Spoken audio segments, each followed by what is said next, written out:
kumacha amanya nze Milka Irene webale kuba omulungi ate ng'okeredde ku Spark TV naddala program Spark kumacha ffe twabagamba tubasisimula ne tubakoleeza olwo ne muyingira mu kakalabizo zammwe yonna gye mugenda oziwenjeza ne muba nga ate munoonya ssente nga mwekuumidde mu kumanya olunaku olwaleero ffenna nga bwe tumanyi lunaku lwa Friday era Good Friday wabula abantu baagala kuweeyongera kumanya holiday n'empanvu eya Easter naddala okutandika ku Good Friday amakulu gaakyo kye ki abasinga bavudde eri bagamba nti bannange olunaku lwe baakomerera Yezu ate lwaki tuluyita Good Friday olunaku olwaleero tuli ba mukisa tulina Father Kanyike Julius era agenda kuba ng'ayongera okutangaza ku nsonga eyo ebibuuzo bye byonna abiddemu era wondabira munnange ffe twatuuse dda eno e Busaabala era nga Father Kanyike munnange yakulembera eno ekkanisa St. Kizito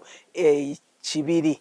buterevu Spark kumakya koli sigenda kwogera bingi ngenda musaba kweyanjulire n'oluvannyuma ate mukwano gwange tweyongereyo Father wasuze otya? Nasuzeeyo bulungi nnyabo Irene.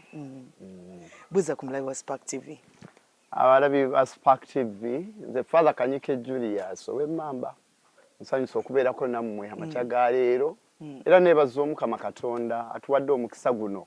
okuba nga tusobola okuwayamu ogambye omukulu w'ekifo kino omukulu w'ekifo kino bamuyita Father Simon Peter Katende. Father Simon Peter Katende omulabi abo avuza emmotoka n'agenda era yatusanzeeko ne ku ddiiro nga tuli mu kunywa kacaayi so Father Simon Peter Katende nze ndi mumyuka we oli mumyuka era ndi w'abavubuka mu parish eno gwe mulimu gwange so bannange tubasanyukidde twebaza Omukama abaleese ne tusaba twebuulire bulungi ku mbeera eno egenda mu maaso ate n'ekirala obeera kojja wange maama nzaala yenna Mutebi Agnes awo tuli waka kati buuza byonna by'oyagala okubuuza biddibwemu leero wano we tutudde ndabye abantu nga bajja basaba ne bamala ne bagenda njagala tutandikire ku ekyo wano we tutudde eno Divine Mercy Center era ne Yezu obusaasizi omulaba mu Ekereziya Katolika tubeera n'ebintu bingi ebireetera omuntu oba ebiyamba omuntu mu kwegayirira eno ye goroto ya Divine Mercy omuntu aba tazze kusinza kibumbe kikuyambako obuyambi okweteeka mu mbeera eyo okwegayirira so abantu bangi bambi bajja wano ne beegayirira abamu tulina ne goroto ya Maama Maria bagendako eri ne beegayirira tulina wano abajja n'agenda mu kyaki naye asobola okugenda so environment egezaako okubeera ng'ewa omuntu embeera eyo gyasobola okwegayiriramu omutonzi we. Father tubadde mu kisiibo ekisiibo tukimazeeko olunaku luno olwa Good Friday nkimanyi abantu abasinga bali mu maka gaabwe bali mu holiday mpanvu sinakindi n'abaana bakomyewo okuva ku masomero twagala kweyongera kutegeera Good Friday lwaki bagiyita Good Friday ate nga Mukama waffe Yezu lwe baakola ki lwe baamukomerera ku musalaba Gologoosa. Amiina tutandikire ku lunaku lwa 40 ge tubaddemu bwe twali tutandika period eno Easter yaffe tegwa bugwi oba Good Friday tetuuka butuusi naye Good Friday tulina emitendera gye tuyitamu oba tulina embeera gye tuyitamu okutuuka ku kukuza ennaku ezo twatandika n'olunaku olw'okusaba evvu yebeera Ash Wednesday tugivaako okutambulira ddala ennaku 40 nga tutaddeeko Sande tetusiiba Sande lunaku lwa Mukama Omukama bw'abeera naffe Yesu Kristo era yatugamba abatume bagenda eri mu confuse ne batandika okulya bwe baali abalire beegulugunya ne bagamba yine lwaki ffe tuli mu kusiiba nga abatume bo bali mu kulya ne bagamba basiiba ki ng'omugole bali naye bwe naagenda kakati eyo Sande yaffe tubeera n'omulokozi waffe tetuyinza kusiiba awo neze ennaku 40 tubadde tukoleramu ebintu bisatu ebikulu bintu bisatu bwe tuteeka essira ku kwegayirira okusinzaako bwe twegayirira bulijjo atwegayirira omutonzi waffe naye okwegayirira kwaffe kuba kulina kukyusa mitima gyaffe buli bwegayirira naye ng'omutima gwo tegukyuse oba weerimba mbadde naku zino ngamba abantu ne bosoma sapule 10 n'oyambala emidaali 8 nga gikoma ne ku bigere naye ng'omutima gwo tegukyuse ne bw'onojja ku guloto wano ne weegayirira n'ogenda mu church n'otunula ne mu geeti y'abafaatha ng'olowooza ng'olinga agenda ogenda mu ggulu n'abeewamwe n'obala n'emisana okwebaka nga naye omutima tegukyuse weerimba essaala era kukyusa mutima kyekisooka ekyokubiri tusiibako twerekereza okusiiba ino nsobola okusiiba nga sisiibye na mmere ekituufu twandisiibye mize mulimu omuze nga nawulira abantu balina emize mingi ng'oli etayinza kubeerawo nga tanywedde nga takyanywa actually kati ecupa yemunywa omusayi takyayina alina mwenge alina musayi mwenge takyayina mwenge musayi yafuuka cupa omuntu nga bwemulaba golaba cupa mulimu oli alina omuze nga ye mu kuvuma teetaaga mukyokooza bamupangisa n'omupangisa alina ne certificate ku kyalo nti ye muvumi yansinga ne bwebeera nsubeera nga yesaze osanga muntu wayumba atabuse lugambo n'abadde ki so oluusi osobola okusiiba omuze n'ogamba katonda ng'ennyamba embeera eno kyoba olaba ng'oluusi twerekereza n'ebimu n'ogamba kannerumyeko n'okulya nemekulya naye kino osobola okukola ki okukiteekayo mu maaso g'omukama so ekisookeddeko tubadde ku ssaala ezzeeko ne tusiiba ekyatukola ku bikolwa ebyekisa tubaako kye tugaba tubaako kye tubeerekereza kisobole okugasa abalala naye ate be tubeerekereza abasinga tera kwerekereza ebyo biteetaagibwa nga gwe naawe tokyatyetaaga nene gwogenda okukiwa direct naawe okirabidde ddala nti kibi ngengateekadde tugaba kasasira abasinga mu kisiibo tulowooza nti bwe budde okulongoosa ennyumba zaffe tutwale ku bigo bagabire abaavu nkutegeeza gwe mwavu asinga gwagaba kasasiro nga katonda omwadde kasasiro manya oli mwavu ekituufu tulina kugaba ki tulina kugaba ekintu sacrifice nga bw'ogamba saddaaka nga nange mpulirira ddala ekintu kino kyandikoze kyandinyambye naye olw'okuba neerekereza nkiwooli oli gwe nkiwa mulabamu ekifaananyi kya Katonda kyenva nkola ki nkwata ku bye nnina ne mmuddiza oba ne mpaako ne essanyu lye nnina naye asobola okuligabanako kati ebyo ebisatu bye tuba tukoleramu lezi n'ennaku 40 agatuleeta mu kukuza gye tuyita triduum. It's a triduum. Kati triduum kiva mu triangle yana 3 wambiri 3 kazi ennaku 3 zetugenda okutandika tuzitandika olwokuna twazitandise ejjo ejjo ku lwokuna kati olwokuna olwo beera Christmas erinnya lyayo olwokuna erinnya ettuufu ebeera Christmas lwe lunaku olutukuzibwako omuzigo gwonna ekereziya katolika gwakozesa mu mwaka omulamba teri father wa muzigo mukisa ebyo biwaani biba byakiyayi era nawe omukristo aleeta omuzigo wa father nti father mpeera omuzigo gwange guno mukisa awadde bizigo omuzigo guweebwa omukisa ebeera na consecration oils are consecrated ate akola consecration abeera musumba wamu n'abasaseredooti be bonna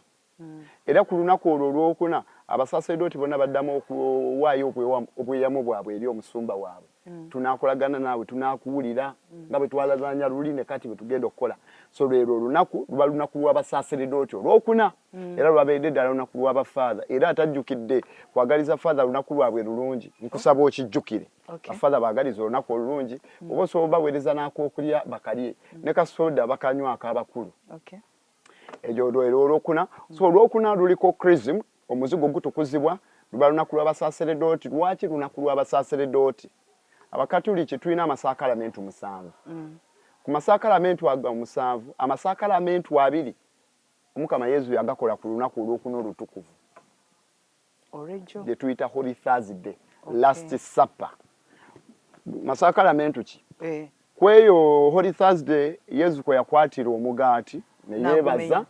n'agumenyamu n'abayigirizwa be n'akwata ne ku kikompe omujjudde vviini n'abawa n'abagamba nti guno musaayi gwange awo no yesu yakola esaakalamentu ya wukalisitiya ku lunaku olwokuna oluki olutukuvu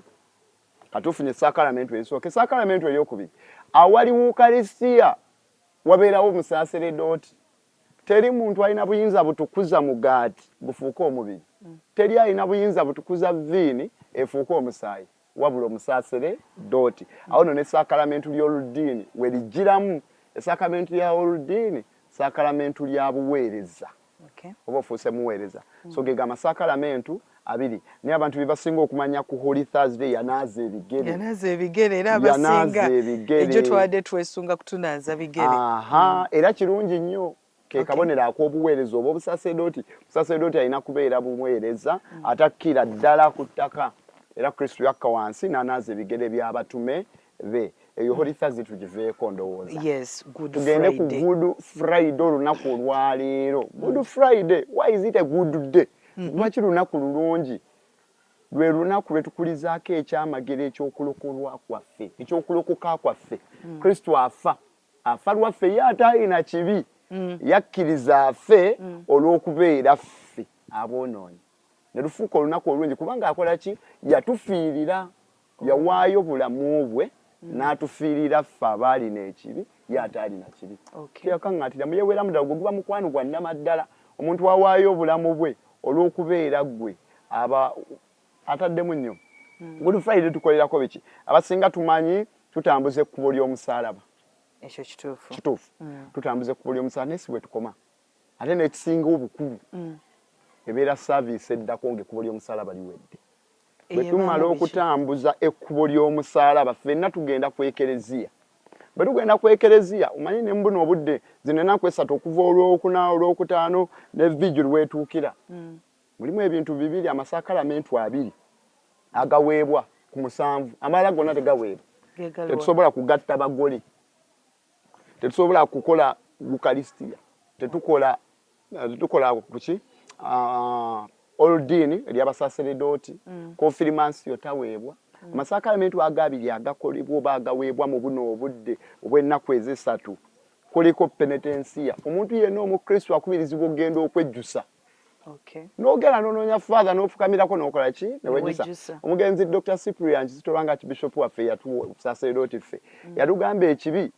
bw'oba owulira ekikuluma ekibi wankitaddemu ne investment kitwale eruweero eri bafather batakumanyi kiteeke mu transport ogende okyejjusiza eruweero okomewo e Kampala teri ajja tegeera nti n'okukyejjusa akyejjusizza so olunaku lwa Friday Thursday Friday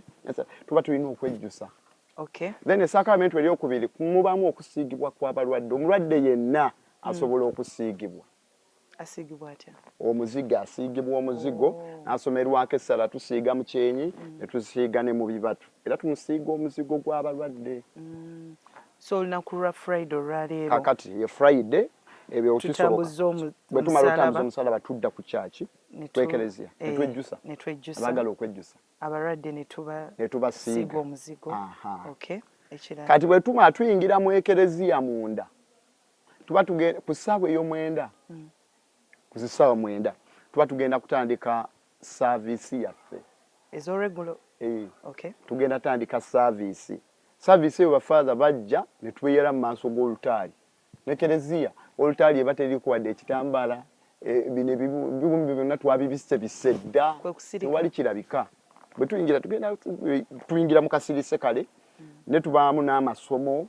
tulimu ebyetaago mulimu okugulumiza omusalaba omuti gw'omusalaba omulokozi waffe kwe yakola ki kwe yafiira era buli mukristo ajja n'akwatako ng'afukamidde n'asomawo essaala ye n'agenda era tukuŋŋanyizaako ne kasente bambi akagenda e Roma okwongera okubunyisa eddiini okwolwo olunaku so okumaamu okugulumiza omusalaba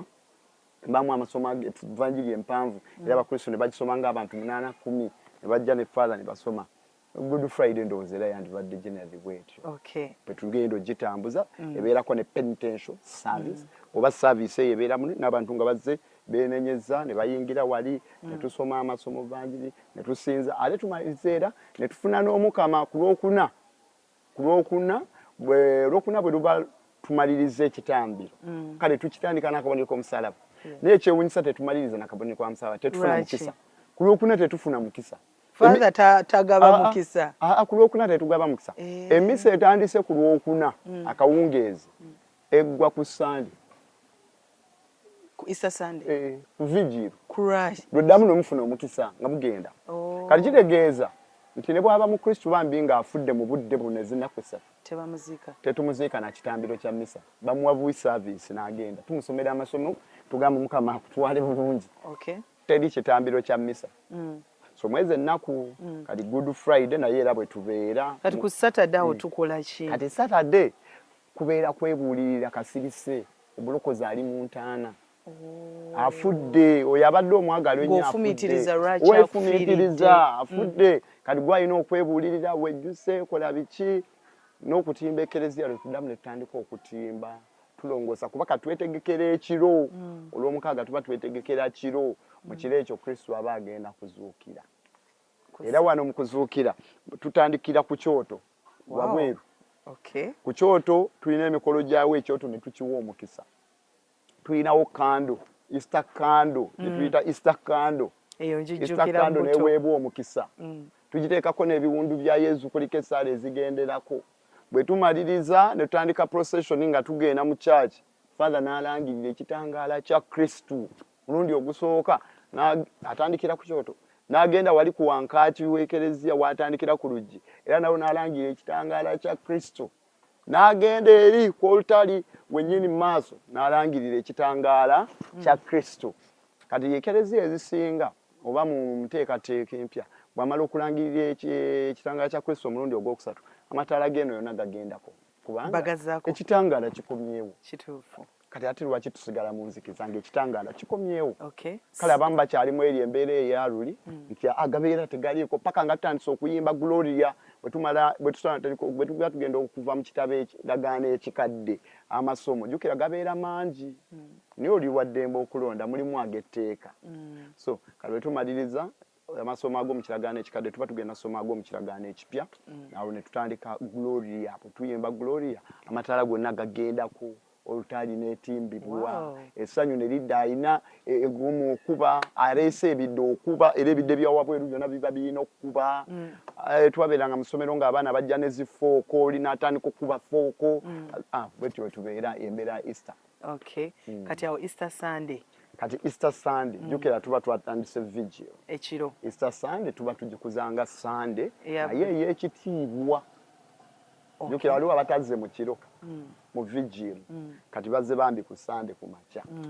era tusukuliza ddala Sunday naye nga yakitiibwa ky'omulokozi azuukidde Easter Monday iyo abantu abasinga tebagitegeera kubanga ffenna tumanyi nti Yesu afa ku Friday yatusuubiza nti agenda mumala ennaku 3 amala azuukire kati Easter Monday iyo tugiselebratinga lwaki n'amakulu gaayo nange ne bwe twamalanga pate ewaka bwe mukola emikolo ewammwe tugamba obaddeyo n'embaga obeerayo ne ka after party enkeera ak'okwebaza ne weebaza kati ffe twebaza no tubatiza abaana abato lwe mubatiza lwesi tubateekamu naddala kuba ekiro tuba tubabatizza balonde mulimu bali banvudde mu nzikiriza ndala atwegasseeko abo bonna baba balonde tubaaniriza mu kiro ekya Pasika ekiro naye kakati bali abato bo tubabatiza ku makya ku Mande ne twebaza Omukama nga tumuddiza Kristo atwewadde awaddeyo obulamu bwe n'okuzuukira azuukidde atuddiza obulamu anaffe tumuddiza ezzadde lyaba atuwadde kwe kubatiza abato okwolwo olunaku yeyo Mande kaakati mu biseera bino by'ennaku zino essatu Omukristo awulira ng'ayagala okubeera ku kkanisa naye nga talina busobozi yakole ki obudde buno bafaadha no tubadde tukyalira abantu era ebigo ebisinga bambi tutuukira ddala ku bakadde abalwadde tuyingira obubondo tulina ffe betuyita obubondo the basic Christian community oba abantu bakuŋŋaanira zandibadde nnyumba nga 10 ku kyalo kati tutuukira ddala mu bubondo lwakuba kale obumu kati bunene olwa population ekuze naye nga tugendayo ne tulaba abalwadde ne tusiiga abakadde ne tubalambula ne tubasembeza abeetaaga okusoma ebitambiro ne tubisoma nga tuli ddala mu bantu era abamu ne ku Easter yennyini bafaadha bambi bamanyi okukkirira eri abakadde mulimu abakadde abo abajjanga ku ekereziya naye nga bambi amaanyi gaabagwa tebakyasobola kujja naye nga yeegomba nnyo kati tukola oluusi tugenda ne tubatuukako n'omusembeza n'awulira essanyu naye n'awulira ddala ng'alina nga tumaliriza okujaguza ezo ennaku essatu kiki Omukristu kyalina okukola naddala ng'abadde yeetaba mu kisiibo kino eky'ennaku 4 kubanga abamu bwe tumala ate tuddayo mu mpisa zaffe enkadde bulijjo kwe kujjukira lwaki omulokozi yakufiirira butuufu kijja kuba kya bulyaza amaanyi omuntu okuba ng'abadde mukwano gwo nnyo n'afa n'olw'okubeera ggwe naye ate gwe n'oddayo mu mbeerayo tugambe kale akuweereddeyo obulamu bwe obadde mu bbi n'agamba nti naye omanyi mukwano gwange nedda kamufiirire mutwalemu nze ku lulwe ne bamuggyako n'omutwe oba mukwano gwo n'ayingira ekkomero olw'okubeera ggwe naye ate gwe n'osigala ng'okyali mu mbeera y'emu oba mutuufu tomuwadde kimugwanidde awo nno Omukristo yena andisabiddwa okubanga ebbanga lye tubaddemu likyusizza obulamu bwo obulamu bwo bwe bwate bukyuse period eno ne kusazi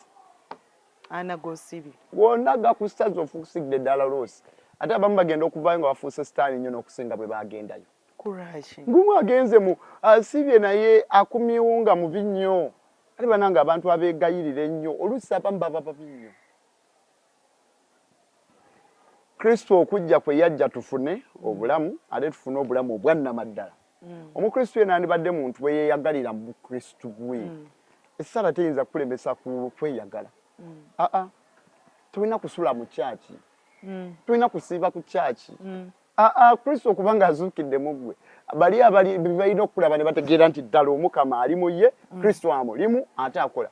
awo no tusabe ffenna twesabire kubanga bambi tusobola okuva mu budde buno ne tudde eri ng'ate bambi embeera tekyuse awo no tusabire bannaffe naffe twesabire obulamu bwaffe bube nga bukyukidde ddala tuleme kubakoma muli mu mbeera nti twasiiba ennyama tetwalya bigudu tetwalya biki naye nga ebyo kale bye twerekereza ne tugaba ne bye tutaalya byakyusa obulamu bwaffe abantu bakulabe ng'omuze gw'obadde olina tokyagulina abadde ayomba ennyo sikyayomba nnyo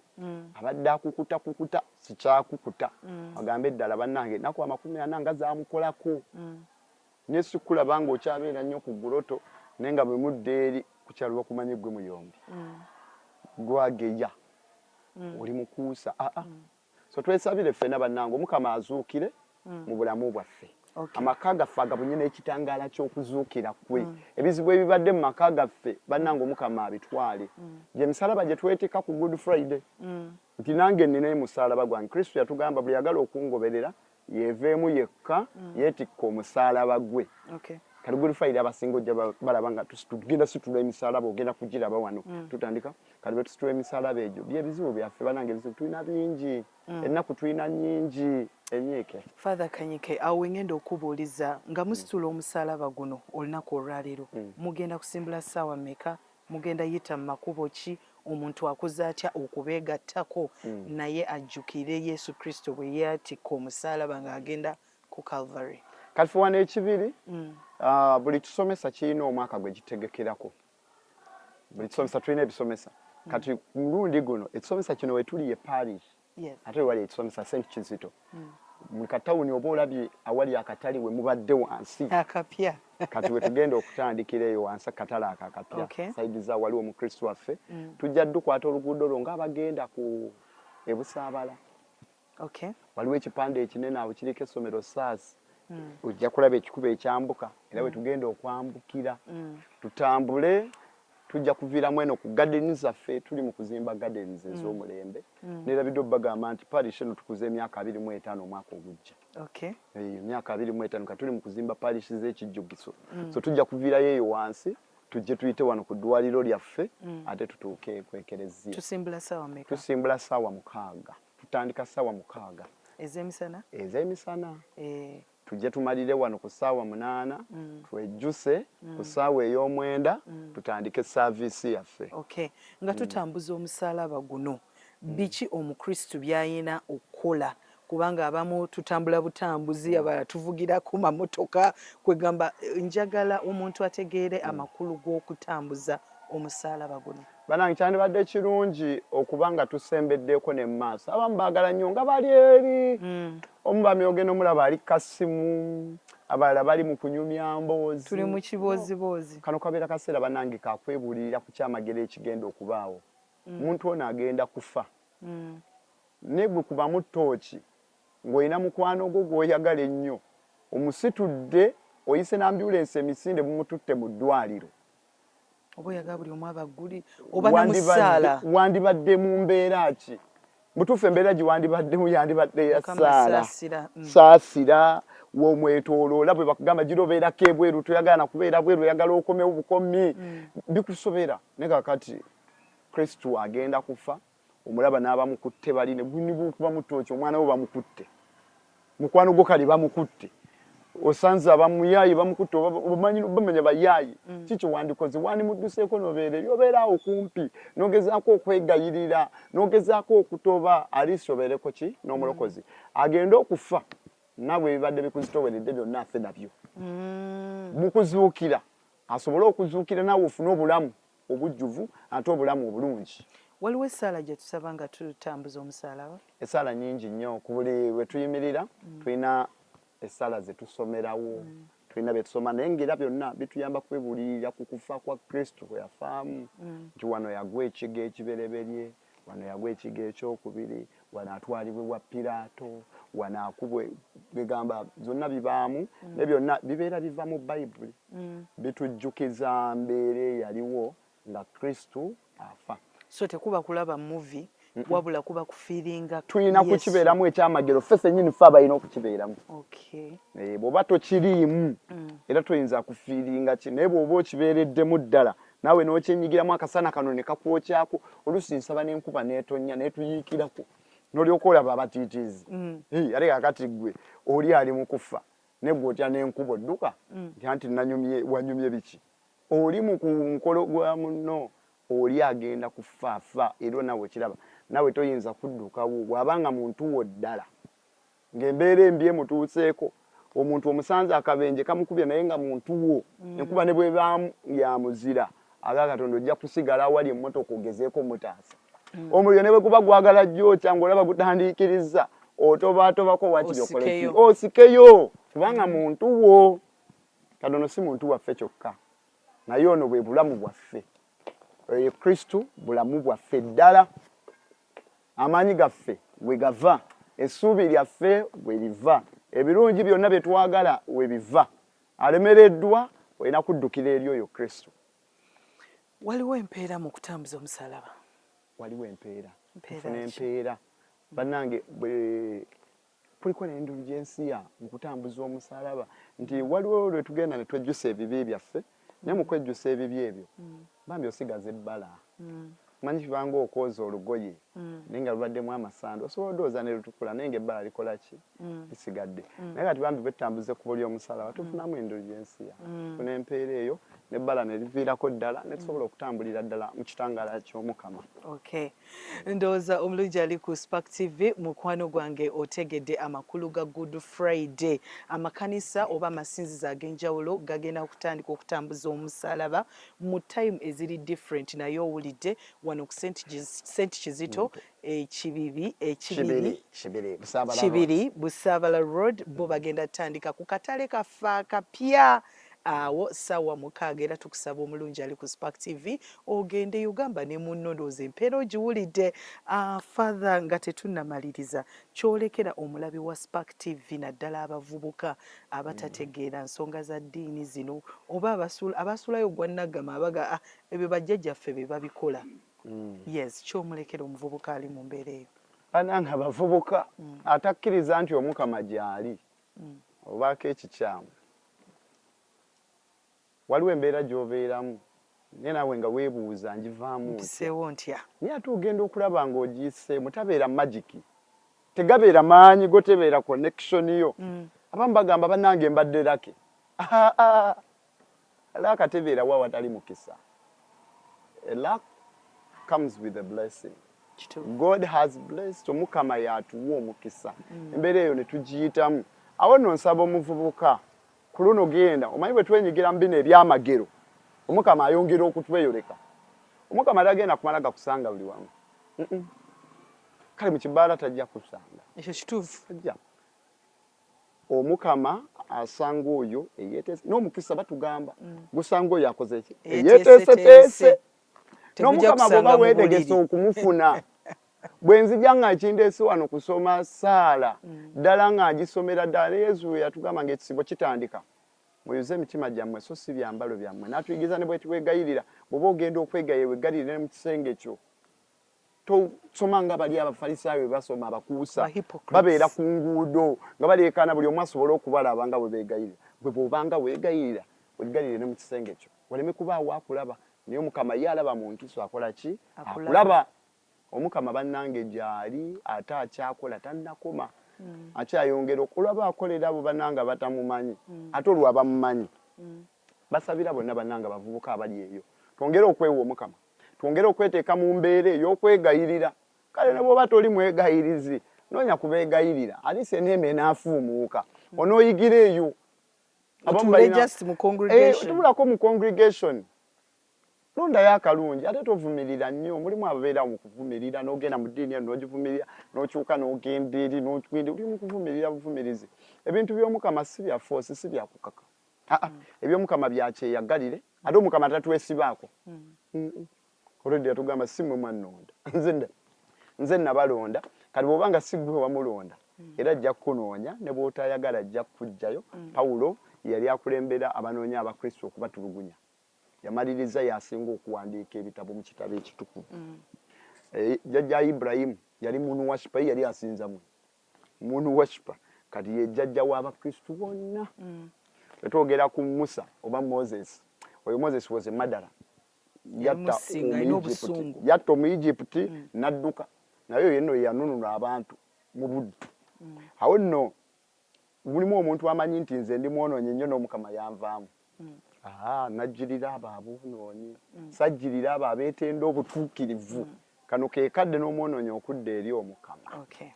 ate nga tetunamayiza ng'omuntu asiibye ekibuuzo kino nadde nino kikubuuza ng'asiibye ennaku zino zonnaana n'arepentinga n'agaba n'asonyiwa mu mutima gwe naye ate n'atakola omuntu ky'alina okukola mu zino ennaku essatu eza Good Friday, Easter Sunday, Easter Monday ekisiibo kye kibalibwa oba tekibalibwa? Grace is sufficient banango omukama atusaasira waliwo bantu bebatendewalirwa kituufu waliwo embeera kale lwegaana n'omukama nno bannange omukama ategeera ate atwagala mukama muzadde ddala tuyinza okulamula abantu nti kati bikusaze nga mutuufu ye afunyeemu nannyo so kukubiriza abantu enyigire mu bino byonna byamagero byakulokolwa kwaffe twagala kulokoka twagala kwongera kufaanana mukama twagala tufune ekitiibwa ekyo tutangalijje era kubiriza muntu nti bannange toggwamu maanyi toggwamu ssuubi kubanga ne bwe mba mudduka embiro akaseera kali akasembayo ke kakulu ennyo kituufu ene wasooka nze ndaba baathletics batandika badduka nampola mpola naye bagenda okumalirako ng'embiro zeeyongedde kati gwe lwaki omukristo abadde asiiba obadde byonna obikola oganya abalala okuyitako nga akaseera kawedde zino ennaku ziri 3 zokka lwakuna lwawedde olwokutaano olwaleero n'olwomukaaga nsaba busabi twenyigiremu bwe bakuba ebivvulu ogenda olaba bannange ekisaawe ekikwatiridde naye abakristo ate bannange ab'omukama ogiyita public holiday osigala mu buliri kaneewummulireko aye bamba n'emmisa katwateeko nyi waliwo ez'olweggulo buli kadde koyagala waliyo toyina nsonga lwaki tobibeeramu. Ngenda kusaba Father osibula omulabi wa Spark TV. Banange omulabi wa Spark TV nebaza omukama akulese. Nsaba omukama abampeera omukisa mwenna abantu ba Katonda bali eyo. Mwenna abeesunze okugabana ku nneema enneema nzifune. Abeesunze okufuna ku birungi ebiva mu kufa n'okuzuukira kw'omukama mubigabaneko ate omukama bannange abaanirizanga mu bwakabaka bwe obw'ekitiibwa mu ggulu. Okay. Buterevu oyo abadde Father Kanyike Julius okuva wano ku St. Kizito. Tetugenda kubanga tusukkawo olunaku olwaleero oli ku Spark kumakya musiibe bulungi. Happy Easter. Milka Irene.